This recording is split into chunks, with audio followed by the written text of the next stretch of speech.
Ele diz assim: o que habita no esconderijo do Altíssimo e descansa à sombra do Onipotente, diz ao Senhor: meu refúgio, meu baluarte, Deus meu, em quem confio. Há uma posição espiritual que nós precisamos estar nela, assumir, viver, nos comprometer com Deus, para que esses males que estão aí sejamos libertos, livres dele.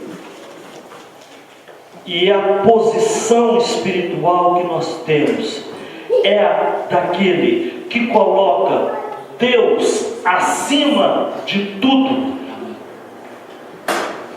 É aquele que coloca Deus em primeiro lugar na sua vida e acima de todas as coisas. Ele está falando aqui: o que habita no esconderijo do Altíssimo e descansa à sombra do Onipotente. Não é aquele que confia no seu taco, na sua sabedoria, na sua força para superar as coisas, conquistar as coisas, não. É aquele que habita no esconderijo dele, aquele que se lança nele, e aquele que descansa na sombra dele. E mais na frente ele diz lá no verso 9: pois disseste, o Senhor é o meu refúgio, e fizeste do Altíssimo a tua morada. Isso significa relacionamento com Deus. Nós somos livres, protegidos das coisas más que existem nesse mundo, sejam coisas espirituais, sejam coisas biológicas, sejam políticas, sejam maldições, qualquer que seja a natureza, seja um passarinheiro que está aí conspirando contra a gente. A palavra de Deus disse que aquele que habita no esconderijo, aquele que coloca Deus acima de tudo, que coloca Deus em primeiro lugar, aquele que tem um relacionamento com Ele, pois descansa à sombra do Onipotente, este sim pode estar livre dessas coisas. Nós não podemos viver a vida aqui como se nada disso estivesse acontecendo, como se essas coisas estivessem distantes de nós, porque muitos têm vivido distraidamente, muitos têm sido vítimas dessas coisas, e depois vão lá nos pés dos pastores, lá nos conselheiros, chorar, lamentar, e você vai ver as bobagens que fizeram, os laços que caíram, os compromissos que assumiram. Por quê? Porque não ficaram atentos e não colocaram Deus em primeiro lugar, os valores de Deus, a palavra de Deus, os princípios de Deus, e foram tocando a sua vida pelo seu próprio entendimento. Então ele está dizendo para essas pessoas: aquele que habita, aquele que descansa à sombra do Onipotente. E ele declara o que? No verso 2 ele diz ao Senhor: meu refúgio, meu baluarte, Deus meu, eu confio nele. Isto é relacionamento. E isto não é relacionamento fortuito, ocasional, de vir aqui, cantar louvores, de ir domingo aos cultos e celebrar, e durante a semana põe Deus no seu armário junto com a sua roupa de culto e vive uma vida completamente independente de Deus, completamente distante dos princípios de Deus, da palavra de Deus, do conhecimento de Deus. Aí chega no domingo, veste a sua roupa de crente, vai para a igreja celebrar, como se Deus estivesse precisando do nosso culto, como se Deus estivesse precisando da nossa liturgia. Eu vivo Deus no domingo, e durante a semana deixa Deus ali no armário com a roupa que eu vou lá no domingo.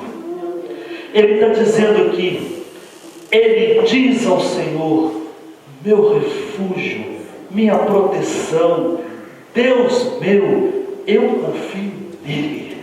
eu ando com Ele, eu habito no esconderijo dEle, eu descanso na sombra dEle, eu tenho um relacionamento com esse Deus que vai muito além de alguns minutos, algumas horas aqui de celebração, de louvor, de cânticos, ou de um trabalho na igreja, de um trabalho voluntariado. Não. O que faz a diferença é o meu relacionamento com Ele, é aquilo que eu declaro acerca dEle na minha vida. Deus meu refúgio, meu baluarte, eu confio nele. Isso é experiência com Deus, isso é relacionamento com Deus, isso não vem ao acaso, isso é construído todos os dias. Isso é construído nas lutas, nas provações, na disciplina, na obediência. Isso é construído por Deus no caráter de cada um. Agora, se eu não me submeto a esse Deus, se eu não me relaciono com Ele, eu nunca vou declarar isso, eu nunca vou viver isso. Agora, aquele que faz assim, ele vê esses males que estão acontecendo no mundo, não como um pânico, como um desespero, como uma angústia, como uma tensão permanente. Não, ele sabe o Deus que ele tem, ele sabe que esse Deus o guarda, e como é que esse Deus o guarda. Então, aquele que coloca Deus acima de tudo, aquele que declara acerca de Deus, meu refúgio, o meu baluarte, a minha proteção, o meu Deus, o Deus em quem eu confio. É isso que é a declaração de quem se relaciona com esse Deus.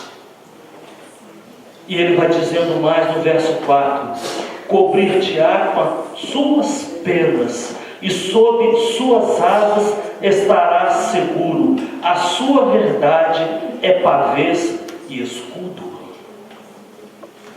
Certa vez, Jesus entrando em Jerusalém, ele vê a cidade e ele começa a chorar sobre aquela cidade.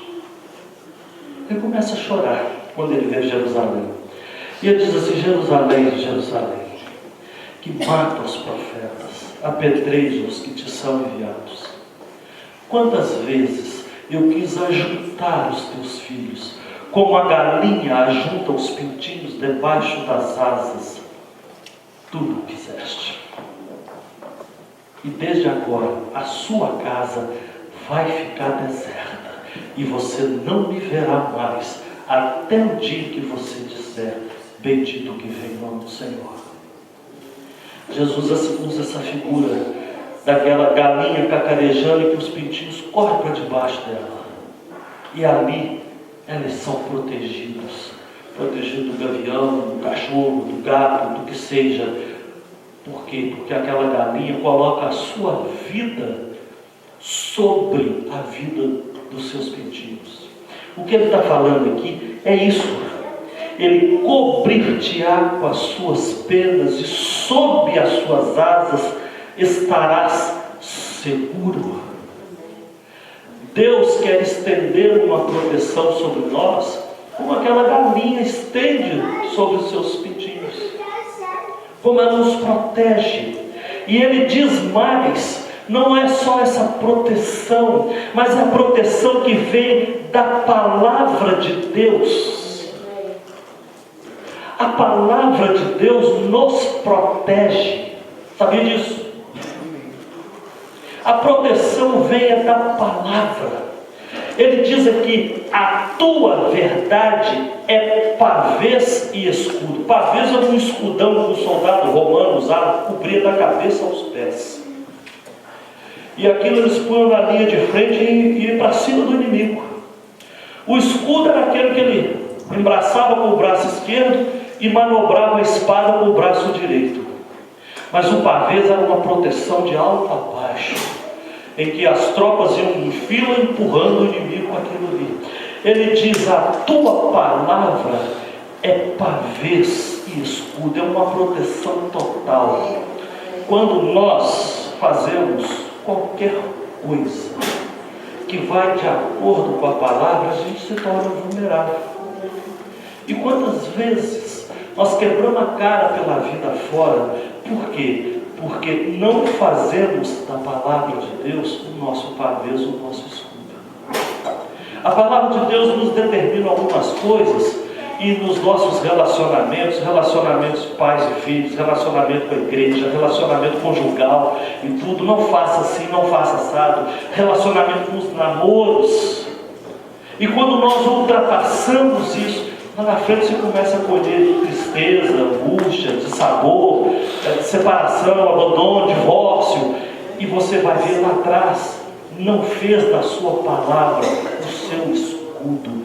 Então eu preciso me colocar na dependência de Deus. Quando eu entro para debaixo das suas asas, eu preciso me colocar na dependência de Deus quando eu ponho a sua palavra diante de mim, para que ela sirva de escudo de proteção, se eu fizer o que ela está mandando. Se eu fizer o que ela está mandando. Então ele está falando aqui que Deus quer nos cobrir com as suas asas, quer nos proteger, mas quer que nós sejamos protegidos pela sua palavra. Quando nós acatamos, obedecemos, quando nós nos orientamos pelos princípios que tem na palavra de Deus. E esse salmo, ele vai num ritmo tão delicioso, tão impressionante, que ele começa a falar que Deus, com as questões do mundo espiritual, Ele também vai determinar aos seus anjos que no mundo espiritual venham ministrar a nós. Aos seus anjos dará as ordens ao teu respeito, para que você não tropece. Deus tem colocado sobre a nossa vida, sobre a igreja, sobre cada um de nós, um ministério dos anjos, um ministério espiritual, que serve de proteção. E muitas vezes nós não atentamos para isso. Por quê?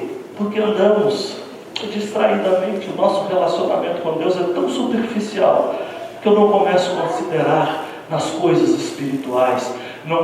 Eu começo a deixar de perceber o mundo espiritual. E nós precisamos ter percepção do mundo espiritual. E essa percepção vem pelo nosso relacionamento com Deus. As pessoas estão vivendo muito religião, muito religiosidade, mas pouco relacionamento com Deus. E se tem uma coisa que Deus não quer e não precisa, é da nossa religiosidade. Deus não quer isso, nem precisa disso. Pelo contrário, Deus não aceita e rejeita isso. O Salmo 50, vou dar uma passadinha rapidinho aqui, no Salmo 50, ele fala a respeito dessa situação. Ele vira para o povo de Israel e começa a questionar o povo, a chamar o povo a uma conversa a respeito da religiosidade daquele povo, de uma superficialidade de relacionamento com Deus. No Salmo 50, ele diz assim: escuta, povo meu, e eu falarei. Ó Israel, eu testemunharei contra ti. Eu sou Deus, o teu Deus. O povo de Israel estava vivendo num relacionamento de não considerar a seriedade de Deus e de não considerar que Ele não somente é Deus, mas que também é o Deus daquele povo. Não era só considerar que Deus existe. Não, nem isso. E Deus fala para aquele povo: eu sou Deus, e eu sou o seu Deus. Nós precisamos considerar isso. O Senhor é Deus e é o nosso Deus. E Ele diz para aquele povo: eu não te repreendo pelos sacrifícios, nem pelos holocaustos, continuamente perante mim. Nossa questão não é essa. Ele diz assim: da tua casa não aceitarei novilhos, nem bode dos teus apriscos, pois são meus todos os animais do bosque, e as animárias aos milhares sobre as montanhas. Conheço todas as aves dos montes, e são meus todos os animais que pululam no campo. Se eu tivesse fome, não poderia, pois o mundo é meu e tudo o que nele se contém. Acaso como eu carne de touros ou bebo sangue de cabritos? Deus estava falando para aquele povo de Israel: eu não dependo disso, eu não preciso disso, eu não quero isso, eu não quero a mesmice, eu não quero a superficialidade, eu não quero a religiosidade, eu não quero o culto sem vida, eu não preciso dessas coisas.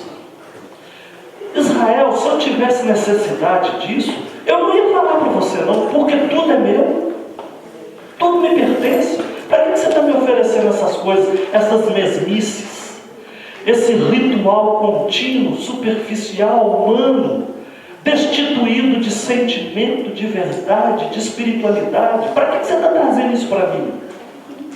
E ele vira para o povo e fala assim: oferece a Deus sacrifício de ações de graça, cumpre os teus votos para com o Altíssimo, invoca-me no dia da angústia e te livrarei, tu me glorificarás.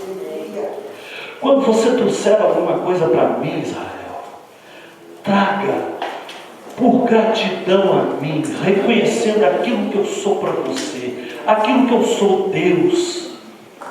Oferece sacrifício de ações de graça, de um coração agradecido por aquilo que eu sou na sua vida, por aquilo que eu faço por você, Israel. É isso que ele está dizendo para aquele povo. Ele diz assim: o que me oferece sacrifício de ações de graças, esse me glorificará. O nosso culto tem que ser fruto de um relacionamento com Deus, de uma intimidade com Ele, de algo que nós desenvolvemos cheio de gratidão a Ele, e não porque nós aprendemos que nós podemos agradar a Deus mecanicamente, e não podemos. O povo estava mecanicamente matando os bodes, os cabritos, as pombinhas, as ovelhas, e oferecia aquilo para Deus assim, religiosamente, mas destituído de um coração reconhecido, de um coração agradecido a Deus. E ele pede para aquele povo: me oferece sacrifícios de gratidão, de reconhecimento, e aquele que faz isso, esse me glorificará, esse me glorificará. Deus dizia para aquele povo, ao ímpio que existia no meio daquele povo, ele falava para ele: de que serve repetires os meus preceitos, teres nos lábios a minha aliança, uma vez que aborreces a disciplina e rejeitas as minhas palavras? Se vês um ladrão, te comprases dele, aos adúlteros te associas, solta a tua boca para o mal, e a tua língua trama enganos, sentas para falar contra o teu irmão e difama o filho da tua mãe. Deus estava falando de um culto que se prestava a Ele, superficial, mas Ele estava falando, entre vocês, no relacionamento de vocês, existe essa superficialidade também.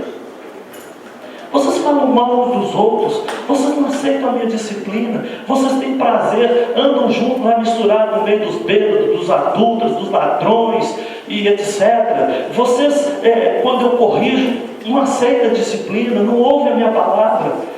Era isso que existia no meio daquele povo. E Deus fala: Israel, eu não quero isso. Eu quero um coração agradecido. Agradecido. Ele fala para que considera nisso. Vocês se esquecem de Deus. Para Deus, Ele estava esquecido no coração daquele povo pela religiosidade deles. Perdeu o sentimento, a paixão, aquela paixão com Deus. Deixou de existir no coração daquele povo. Então Deus fala assim: o que me oferece sacrifícios cheio de gratidão, esse vai me glorificar. E essa gratidão, esse tipo de sacrifício, é fruto de quem se relaciona com Deus. Não é fruto de quem é religioso, acostumou com os rituais, com os processos, com os procedimentos, mas é aquele que tem uma vida com Ele, uma vida de intimidade com Ele.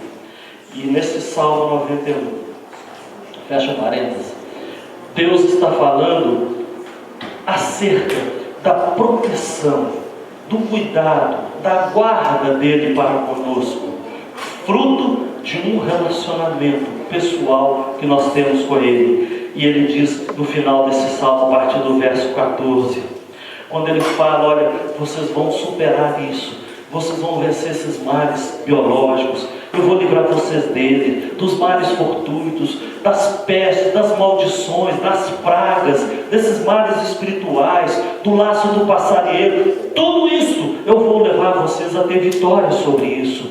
Eu vou mandar meus anjos pelejarem por vocês. Eu não vou permitir que esses maus aconteçam a vocês. Por que que eu vou fazer isso? Por que que eu vou fazer isso? E o salmista está dizendo aqui: porque a mim se apegou com amor.